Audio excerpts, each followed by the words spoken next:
From Washington, this is VOA News.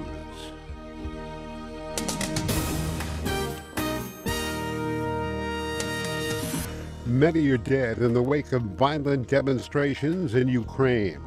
Fighting intensifies in South Sudan. I'm Ira Mellman reporting from Washington. Ukrainian riot police used water cannon late Tuesday as they advanced on anti-government protesters in the center of Kyiv after a day of violent clashes in which at least 18 people were killed. Protesters hurled Molotov cocktails and stones and launched fireworks at the police, who had surrounded the main opposition camp on Kyiv's Independence Square known as Maidan. They also ignited bonfires of tires and wood to prevent police from entering the camp. The White House said Tuesday the United States is appalled by the violence in Kyiv and urged President Viktor Yanukovych to de-escalate. White House Press Secretary Jay Carney said the U.S. is appalled by the violence that was already taking place in Kyiv and reports of armed riot police massing on the edge of Independence Square, also known as Maidan, the main protester camp. Force will not resolve the crisis.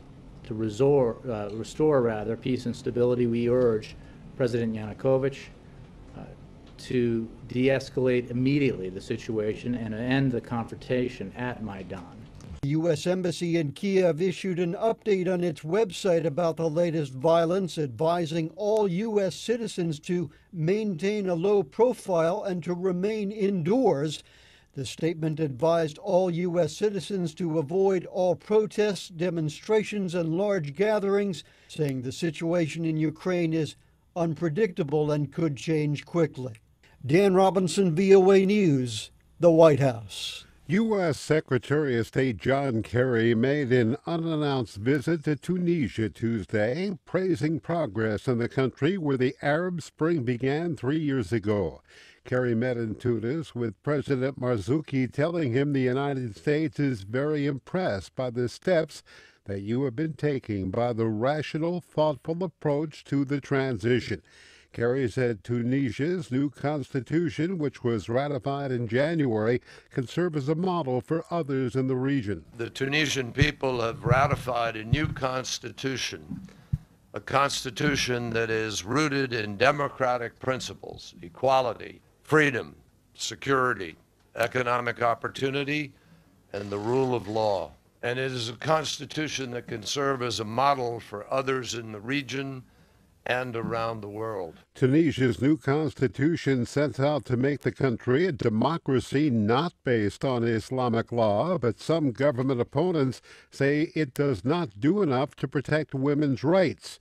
UN Secretary General Ban Ki-moon commended Tunisia on the new constitution, saying last month he believes the country can be a model to other people seeking reforms.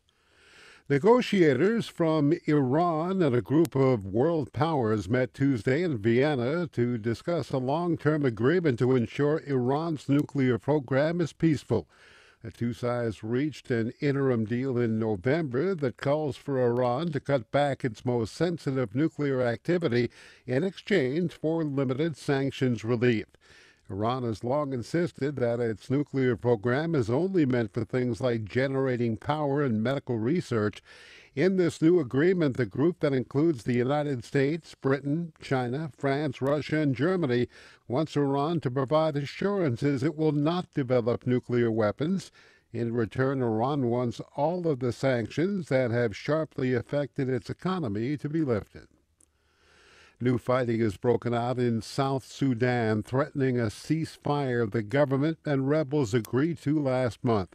South Sudan's army says rebels attacked government positions Tuesday morning in Malakal, the capital of the oil-producing Upper Nile state.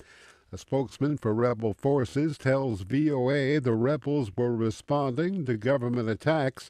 The rebels say they have taken full control of the town, which they captured once before.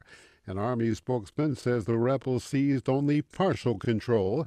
In a Twitter message, Toby Lanzer, the top UN humanitarian official in South Sudan, urged all of those involved to respect people's rights and protect civilians. Anti-government protesters in Thailand battled Tuesday with riot police trying to clear protest sites in Bangkok, leaving at least 4 people dead in a gun battle. 3 protesters and 1 police officer were killed in fighting near Government House. Officials say about 60 people were wounded. About 100 protesters were detained. Tear gas, gunfire, and explosions could be heard during the midday fight, and both sides appeared to be using weapons.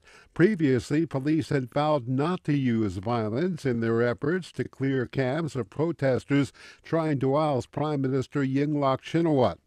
Most protesters gave up quietly, but a researcher for Human Rights Watch told VOA the militants in a group near Government House had M79 grenade launchers and were firing them at police. This is VOA